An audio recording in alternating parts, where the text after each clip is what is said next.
Buonasera a tutti. Diamo inizio al consiglio comunale stasera con il dottor Nobile, segretario Paterno. Leo Luciano, Moso Oriano, Giusto Alessandra, Guardo Giuseppe, Misto Giovanni, Marchesano Rocco, Barbaro Riccardo, Manzano Lorenza, Ramassia Evaristo, Romassaro Andrea, Piotto Giacomo, sono assente sostituito.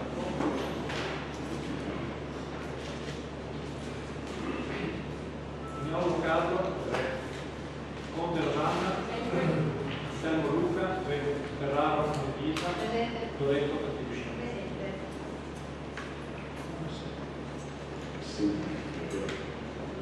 Passiamo ai nomi degli scrutatori. Stasera nomino il scrutatore Tamassia, Manzani e Luca Antelmo. Grazie della disponibilità. Passiamo al primo punto all'ordine del giorno, interpellanze e interrogazioni. Do la parola all'assessore commissione. Avete delle interpellanze, delle interrogazioni? Signor Antelmo. Grazie Presidente. Un'interrogazione barra preoccupazione, quindi vuol dire allargata generale. Dal titolo "Esiste un rischio di incendi in Russia e Valle Vecchia?" Sono fatti di cronaca quelli che abbiamo appreso nei giorni scorsi dai TG nazionali. Grecia e California hanno visto divampare le fiamme che in brevissimo tempo non solo hanno distrutto enormi territori di alberi e piante, ma hanno distrutto abitazioni, auto ed infine, fatto più drammatico, la conta dei morti dispersi, che è veramente impressionante. Ci sono molte cause che possono scatenare focolai catastrofici, anche se è risaputo che i principali fattori sono determinati dall'uomo, sia per colpa che per l'uomo. Tuttavia, le combustioni naturali esistono e possono, in determinati casi, e le temperature di questi giorni sono un fattore di rischio, produrre altrettanti disastri. La preoccupazione che portiamo quindi verte a capire se esiste un'attività di monitoraggio per il nostro prezioso territorio comunale, non solo nelle aree in oggetto, se si sono creati o sono stati progettati dei percorsi salvavita e tagli a fuoco, e se si sono pensate delle attività formative capaci di introdurre il turista che fruisce delle pinete e il cittadino ad una consapevolezza maggiore delle proprie azioni.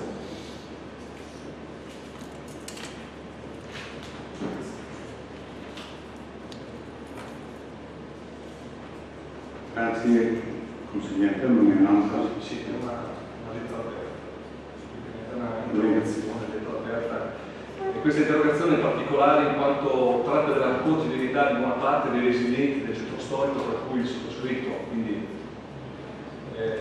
risiede in zona pedonale per vivere e respirare l'aria del centro storico a due passi dal Duomo millenario, con una zona franca libera dalle auto o di poter far giocare i propri figli è decisamente un privilegio. Tuttavia sono rimaste poche famiglie residenti non solo perché i costi di acquisto o ristrutturazione sono proibitivi, ma perché il residente vive molti disagi e difficoltà. Dall'assenza di un parcheggio destinato a residenti di area, come avviene in molte grandi città, alla ZDL che impedisce l'accesso dalle 7 di sera alle 7 del mattino per chi non ha posto auto, d'estate anche per via Roma, fino alla raccolta differenziata delle piccole e vecchie case del centro. Faccio un appunto, cioè assicuro che la raccolta dell'una o due volte a settimana a piccoli spazi, soprattutto nelle giornate calde, non è proprio gradevole da conservare. Determinano all'inizio una grande fatica che rischia di portare all'abbandono delle aree storiche per cercare abitazioni più comode, lasciando spazio a turisti, finti residenti che acquistano le vecchie abitazioni per vivere una settimana l'anno.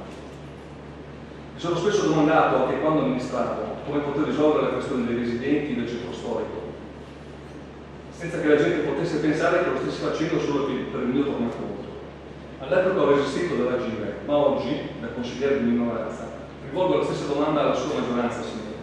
Come si possono garantire dei servizi minimi ai cittadini del centro storico affinché il vivere quotidiano diventi meno faticoso?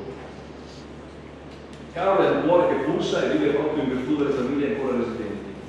Andando via queste ultime ci troveremo di fronte all'ennesimo luogo finto, perché un sempreverde, a Senz'Anima, dove sono tutti quei finti borghi commerciali che ricalcano il nostro centro storico.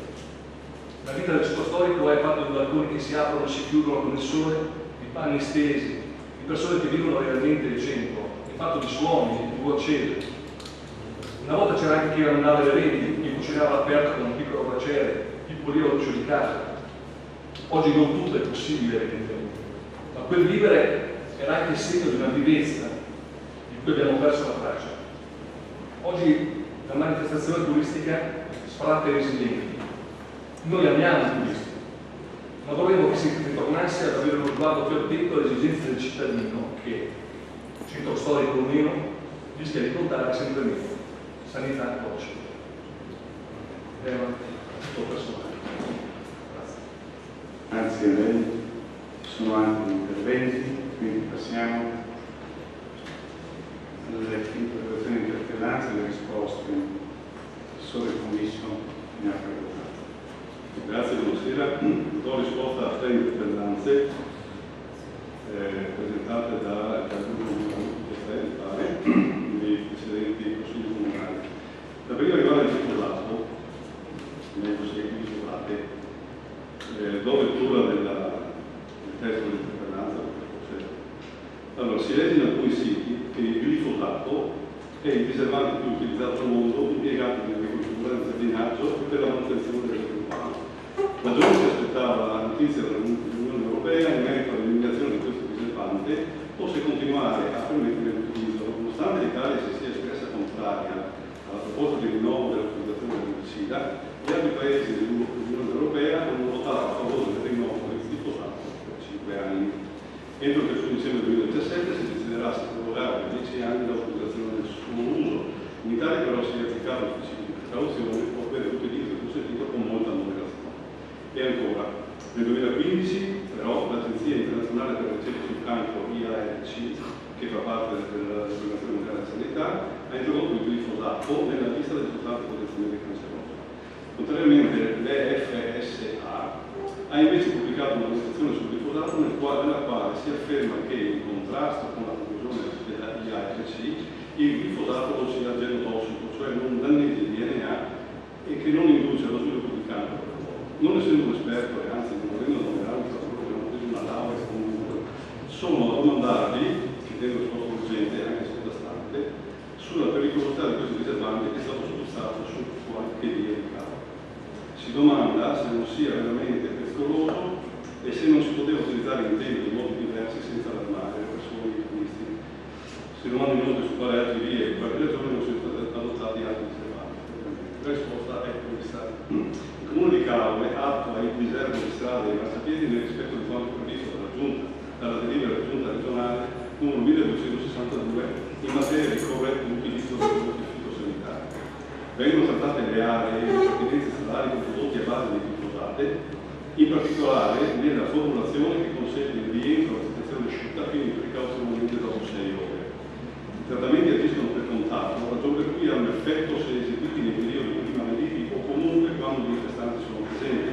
L'obiettivo è limitare la crescita di erbe lunghe sui marciapiedi e dove sono presenti fessurazioni o punti di giuntura tra la sede asfaltata e i bordi pedonali.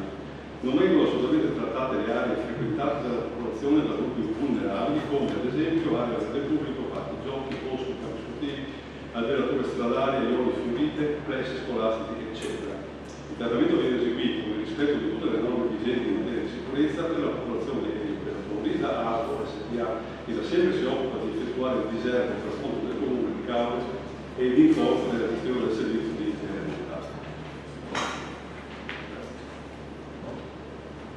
Grazie. Ci sono domande, interventi? Sulla prossima seconda. Grazie alla seconda. Donazione su servizi custoditi e legale al cittadino. Permetteteci una riflessione, vi leggo il giusto federale.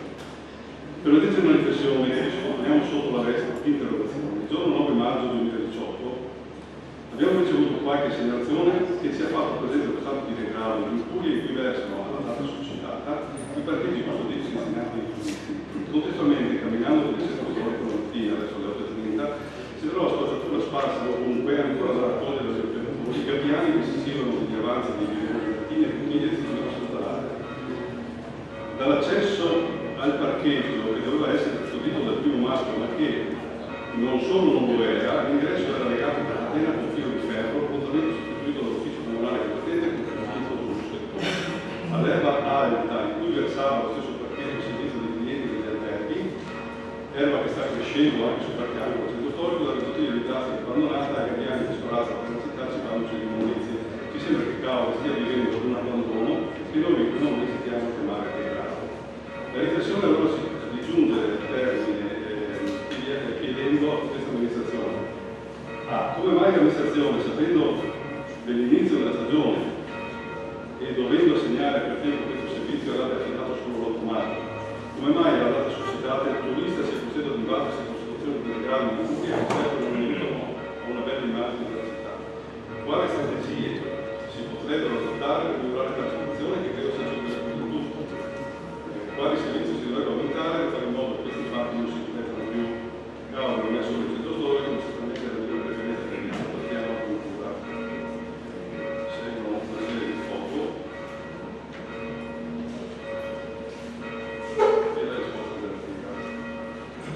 La gestione dei parcheggi pubblici, il fondo dei parcheggi riservati e custoditi, via dell'Astesi e aree dei centri a pronto soccorso e parcheggi riservati via Ferrara è stata aggiudicata dopo procedura di evidenza pubblica con ritardo rispetto al previsto a causa di alcuni imprevisti sorti in fase di gara. Pertanto il servizio è stato attivato con qualche giorno di ritardo. In tale affidamento è contemplata anche la pulizia e la manutenzione delle aree di sosta, nonché l'organizzazione degli accessi alla loro chiusura. I servizi lamentati, pertanto, sono stati sanati nel giro di pochi giorni. Per quanto attiene invece alle lamentate situazioni di degrado cittadino causate dalla spazzatura sparsa lungo il centro storico, la situazione è ben presente agli uffici competenti che, unicamente ad ASPO, gestore del servizio, si attivano quotidianamente per porre rimedio a tali inconvenienti. La causa è senz'altro riconducibile ai sacchetti di rifiuti posizionati nei punti di raccolta senza un contenitore, esponendo così il rifiuto a gabbiani che sono ubicati in centro. È stato peraltro rilevato che nella maggior parte dei casi il rifiuto proviene da attività commerciali che avrebbero l'obbligo di esporre i propri rifiuti con contenitori chiusi. Le stesse sono state contattate e sollecitate a depositare correttamente i rifiuti nell'area pubblica. Nel contempo sono stati anticipati i passaggi di spazzamento e raccolta al fine di eliminare quanto depositato e sparso nelle aree entro e non oltre le ore 8 del mattino, al fine di contenere i disagi e i problemi connessi. Grazie, ci sono interventi. Consigliere Antelmo. Grazie Presidente, e ringrazio anche il Vice Sindaco della risposta, che ci aiuta a capire meglio la questione. Io, guardate, senza fare polemica, non mi interessa più la polemica, è inutile. Tuttavia devo registrare una cosa: il tema dei rifiuti, allora, capisco che la gara sia stata aggiudicata in ritardo, capita, ormai la prossima volta si imparerà, no? La questione dei rifiuti tuttavia è una cosa che è ancora oggi presente e ancora oggi come pesa vederla, perché io abitando il centro storico la mattina esco alle 8:30 e vi garantisco che i gabbiani scorazzano ancora e francamente non so cosa si possa fare. Allora sarà un problema educativo da parte del conferimento delle imprese, del cittadino che non conferisce bene, ci sarà un problema anche legato a questo fatto, probabilmente è una cosa che va valutata. Tuttavia la mia esperienza mi dice che per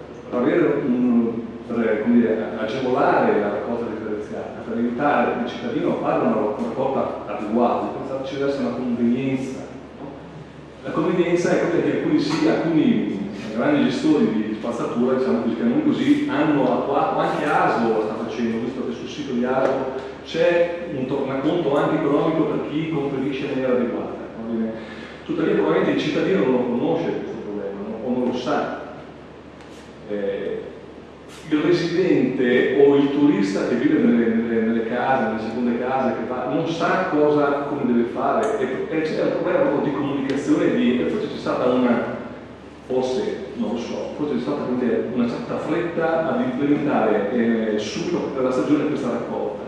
Forse sarebbe stato opportuno aspettare qualche mese, educare i proprietari, fare un'azione molto più conoscitiva, approfondita, aiutare quindi anche all'organizzazione stessa dei proprietari, in modo tale che educassero gli ospiti a contribuire in maniera adeguata, perché è sotto gli occhi di tutti, non è una cosa che si vede solo su Facebook, perché Facebook dice tutto e il contrario di tutto, ma si vede, tutti lo vedono che ci sono spazzatura ovunque, ma è veramente imbarazzante.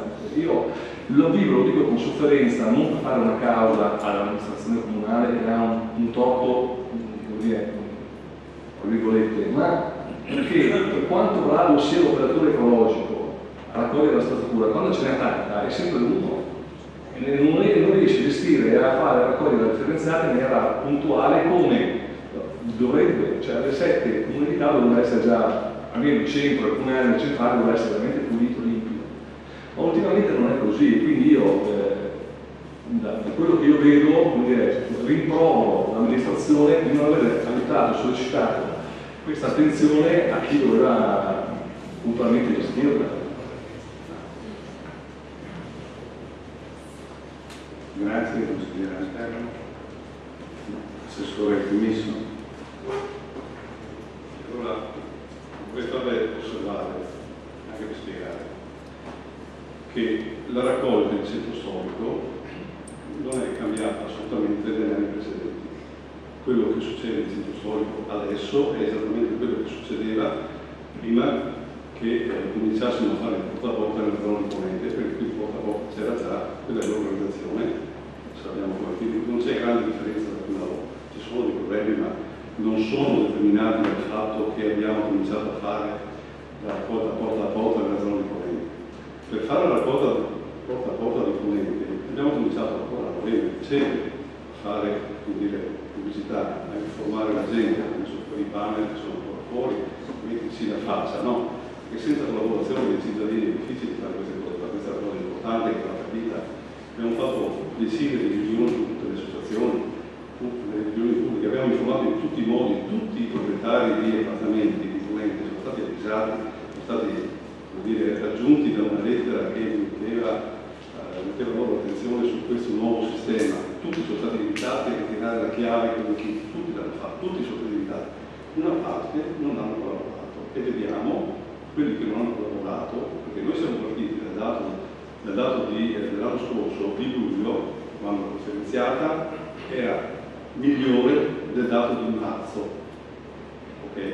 Quindi è anche facile dedurne che il nostro turista medio è già abituato a casa sua a fare una raccolta differenziata.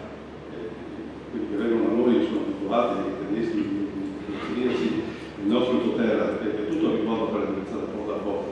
E quindi abbiamo detto, diamo loro il mezzo di farla, perché il cassonetto stradale deresponsabilizza. Il cassonetto, se lei nota, i cassonetti che sono rimasti con la zona di Levante, che toglieremo sicuramente appena faremo il resto della campagna, i cassonetti che sono qui in salita di fiori subito dopo il cimitero, in linea puramente teorica dovrebbero essere vuoti, perché se ne servono quelli che erano già tutta la differenziata porta a porta di fatto.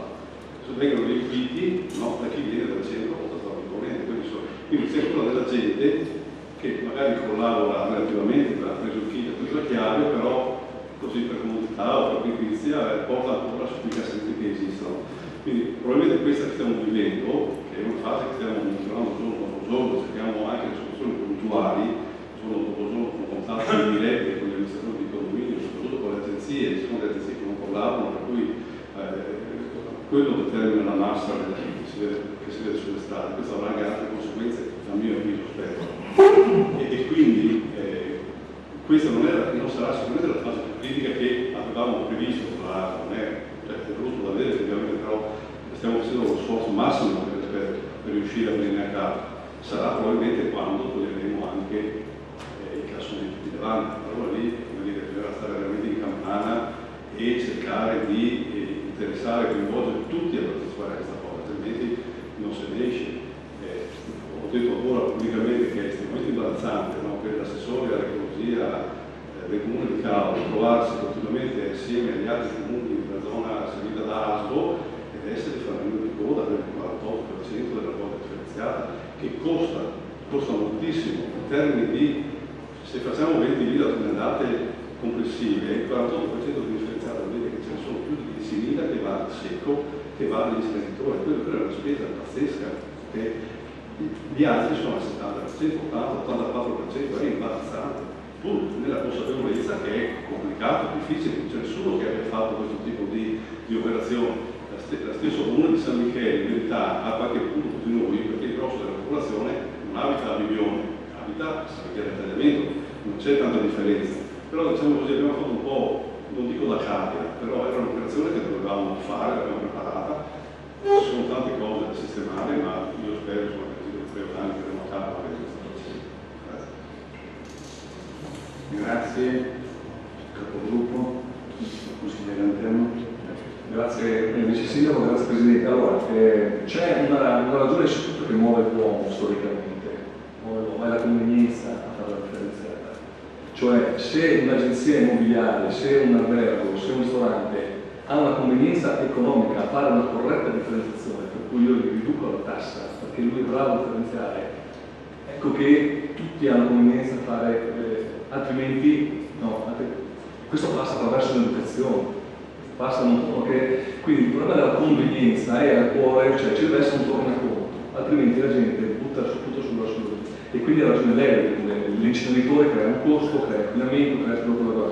Ma la plastica oggi ha un valore perché non è un rifiuto, ma ha un valore, e se la plastica potesse in qualche modo ritornare economicamente nelle tasche dei cittadini a livello economico, la plastica riciclata per esempio potesse ritornare direttamente nelle tasche dei cittadini, io sono convinto che tutti avrebbero a cuore di mettersi la plastica da una parte, di mettersi il lumino dall'altra, perché altrimenti l'uomo non si muove se non c'è una convenienza, perché la cosa dell'ambiente è una cosa interessante, importante, ma è una questione astratta. Noi la vediamo come una questione astratta, capisce? Quindi il problema è che secondo noi il problema non sussiste, perché io comunque ho da conferire. Allora la ragione per cui l'uomo si deve muovere, l'amministrazione dovrebbe muoversi, è come dire, sensibilizzare chi gli dovere, è attivare una ipotesi di convenienza concreta sulla differenziata. Ecco che secondo me tutte le agenzie, tutti quanti avrebbero convenienza a fare le cose in maniera regolata e pertinente. Grazie. Grazie, consigliere Angelo. Ci sono altri interventi? Bene, passiamo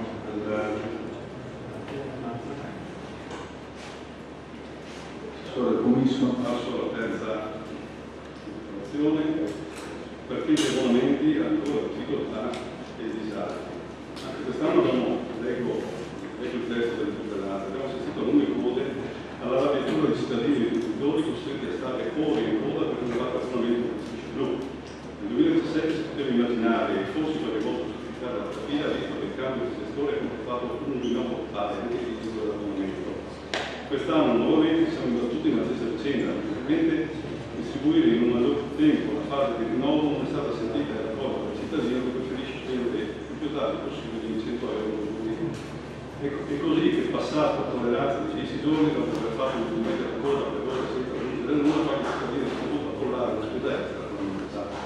I problemi organizzativi non sempre, nessuno dice che tutto dovrebbe fidarsi del liscio, abbiamo fatto anche noi l'esperienza del fatto che talvolta le cose si complicano. E tuttavia lasciateci pur dire che nel 2018 esistono forme organizzative gestionali che vanno ben oltre la carta e la penna. Si ammetta che le cose non sono andate benissimo e si chieda scusa a tutti quei cittadini che hanno vissuto disagi e di costi a causa di quella che secondo noi è stata sostanzialmente una carenza organizzativa. Nel 2019 auspichiamo che si possa migliorare e che i cittadini non siano puniti giustamente per cause che non sono loro. Risposta. Al fine di ridurre il disagio degli utenti che normalmente rinnovano l'abbonamento del cartone blu, l'azienda Moschietta, in accordo con l'amministrazione, aveva deciso, stando in corso, di ampliare la messa a disposizione dell'ufficio abbonamenti anticipando il periodo di operatività per lo stesso 1 marzo. Tale disponibilità è stata resa nota tramite avvisi dei siti web e dei due enti e newsletter. Un'ulteriore misura posta in atto è consistita nel dare la possibilità agli operatori di trasmettere via mail copia del bonifico di versamento con l'unico onere di recarsi materialmente presso l'ufficio per il semplice motivo che non hanno compilato. Purtroppo abbiamo dovuto constatare che tali soluzioni non hanno secondato le aspettative, in quanto la maggior parte degli utenti si è concentrata negli ultimi giorni a ridosso della scadenza annuale, dando luogo a voti incriminati a leggi di attesa rilevanti. Di tale circostanza siamo assolutamente consapevoli che nei confronti dei cittadini esprimiamo il dovuto interessamento affinché simili criticità non abbiano ricorso.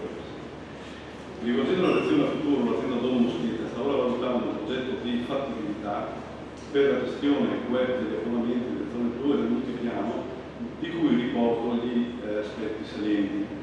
Nel caso si voglia richiedere un permesso per parcheggiare nelle zone blu, sarà richiesta la compilazione in linea di un modulo contenente i dati anagrafici del richiedente, i dati essenziali per le carte delle comunicazioni, fax, le targhe dei veicoli autorizzati, massimo 2 veicoli, il periodo di validità dell'abbonamento annuale o stagionale e la tipologia di permesso a 1 a 2 PC. Il richiedente avrà altresì l'obbligo di inviare in allegato anche la copia digitale del libretto del veicolo. A seguito della fase di verifica da parte del personale sarà inviata una comunicazione agli utenti interessati che li avvisa della disponibilità del rilascio del permesso. È prevista inoltre la possibilità di pagare direttamente all'azienda speciale Domus il permesso tramite lo stesso portale web. Sarà realizzato un modo per l'interfaccia con il servizio di pagamento POS virtuale già esistente per i raccolti. Sarà possibile inviare la lista dei permessi abilitati al software gestionale in uso presso il comando di polizia locale per consentire agli ausiliari del traffico e al personale di polizia locale di verificare le autorizzazioni alla sosta